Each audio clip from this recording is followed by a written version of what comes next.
All right, so I watched The Boys season 5, episode 3, and this was another solid episode. I'm really enjoying this season so far. Let's get into a spoiler discussion of this latest episode. So we start off with Ryan in Russia for some reason, unless I'm just an idiot and I wasn't paying enough attention. I don't know why he's here or what exactly he's doing. But he's doing something not good, and I think it's like the Russian military or something. They come across him, and not necessarily because Ryan wanted to kill them, because he couldn't have it be known that he was there. He decides to slaughter all of them. So, Ryan not going on the greatest path this season. Although even though he committed murder, he's still relatively good in comparison to his father figures, which is you know,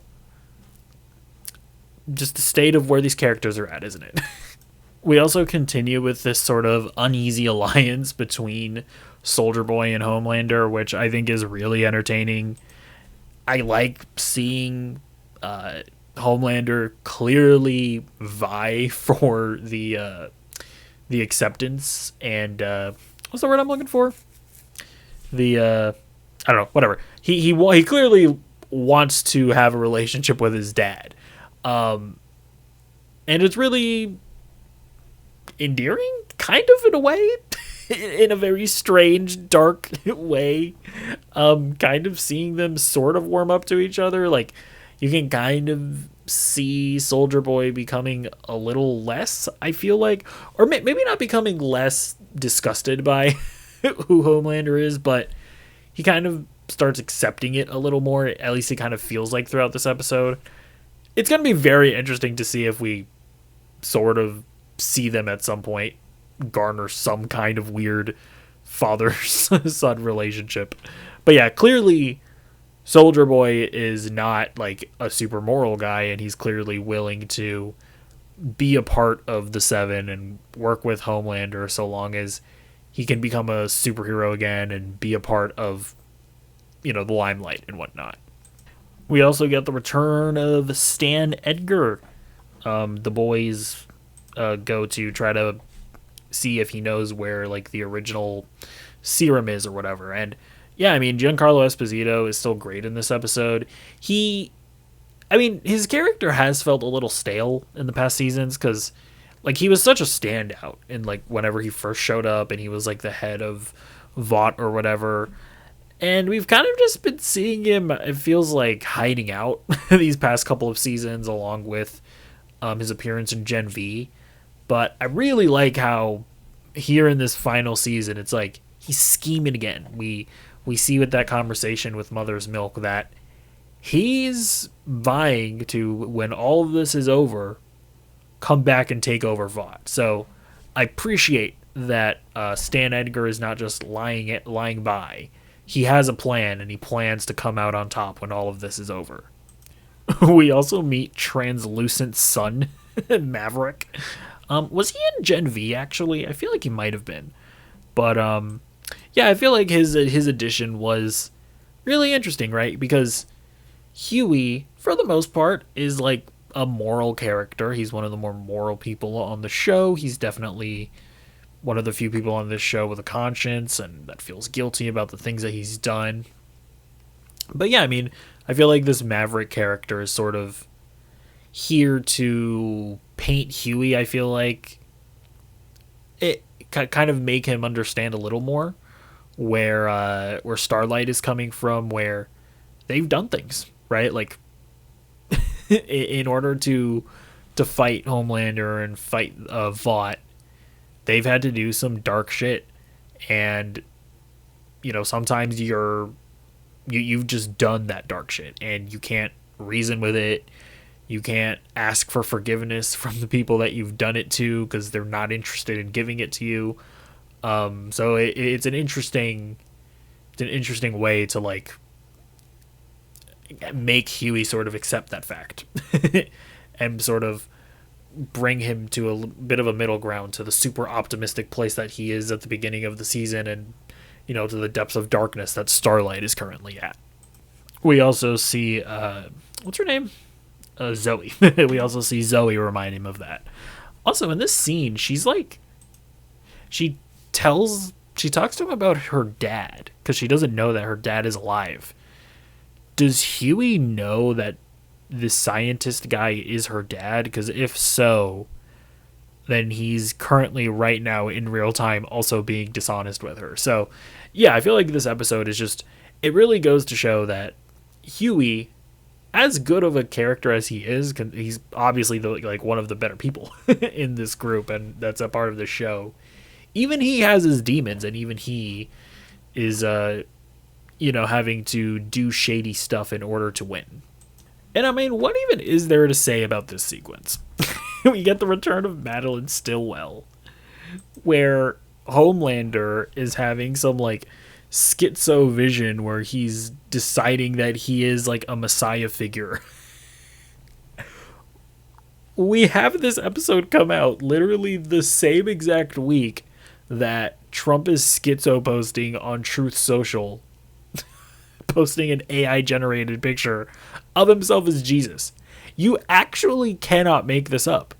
It's like anybody that like conservatives that get mad about The Boys, it's always hilarious because they can't say that The Boys is portraying anything dishonestly.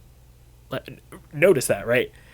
Conservatives now, when they try to like go after The Boys, it's literally always just like, oh, this is just anti-conservative they're just making anti-conservative content.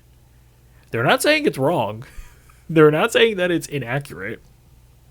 And then they go like, oh, what is this? It's so forced or whatever. It's like they can't actually contend. It's like the same thing with Daredevil Born Again, or with like The Pit this season when a lot of what's going on is very similar to Ice. Notice how they don't say that what's going on in Daredevil is like inaccurate to reality, because it's not. They can't like defend the actions of Ice really. So they just like they try to like acknowledge that it is a depiction of Ice, but then say that that's a bad thing for some reason. It's very interesting how like conservatives literally can't defend the Trump administration at this point. They can only say that media like commenting on it is bad because it's happening. It's weird seeing conservatives on Twitter. And by the way, if you're an idiot and you don't realize this, they made this, or like they shot this scene, they edited it, they created this scene like months ago. Like last year they shot it, and you would assume that, they finished editing it months ago. Trump is just literally acting like a comic book movie villain. He just is. I will say, I do also appreciate just the fact that Homelander is so just like at his wit's end that he's not even trying to hide his kinks anymore. He's just like, yeah, I'm into breast milk. Yeah, I like to take baths in breast milk, father, and I'm not scared to show it off. You also have Butcher just totally manipulating and trying to use Ryan. They do this weird suicide pact. You have Butcher like using his dead mom to guilt him into doing it. It's like, listen, as bad as Homelander is, Butcher is in some ways just as bad. Like, obviously his body count, well, actually his body count might be similar. I don't know. Listen, they're both really bad. And you definitely feel for Ryan in this episode. I gotta say this as well. People have been pointing this out about Black Noir. He isn't talking this season. And correct me if I'm wrong, but ever since Homelander killed the real Black Noir, the replacement could talk, right, in previous seasons. So I definitely do wonder what's going on here. Like, it really does seem like they're setting up that there is somebody else in the suit that has infiltrated Vought. And I'm not sure exactly who it would be. If it's gonna, you would assume it's gonna be a character that we know. Like, maybe it's one of the Gen V characters, maybe? It could be Queen Maeve, because like Queen Maeve could replicate Black Noir's like power set and skills and whatnot. I don't know. It'll be interesting. We also see Kimiko and Frenchie come to a very awkward point in their relationship here, where we learn that Kimiko wants to have kids. She wants to settle down at some point. And Frenchie definitely does not want that. So it's going to be very interesting to see where that goes. I'm going to be honest. As much as I appreciate their relationship, I do feel like Kimiko deserves better. Like, I don't know. Like she is, like, yeah, obviously she's killed people, but she is obviously like one of the more pure souls in this show. And it's like, I feel like at some point she should get with like a normal person. I feel like, and not somebody as dark or whatever as Frenchie. But we'll see. We'll see where this ends up. I don't know. Something tells me that their relationship isn't going to end with them breaking up or anything. It isn't going to end with like a broken heart. That's just the vibe that I get. But we'll see. We then see Zoe find her dad. I can't remember exactly how this leaves the situation. Like, is it that because Zoe's dad escaped from the lab, does that mean that now they can't create more of the virus? So then that means they end up having like a limited supply of virus that they can that they can use, which creates more stakes for the show, because if they're not able to use it on Homelander potentially, is Frenchie going to be able to recreate it by himself? I don't know. We're going to have to wait and see, won't we? We see Firecracker and Soldier Boy, engaging in activities.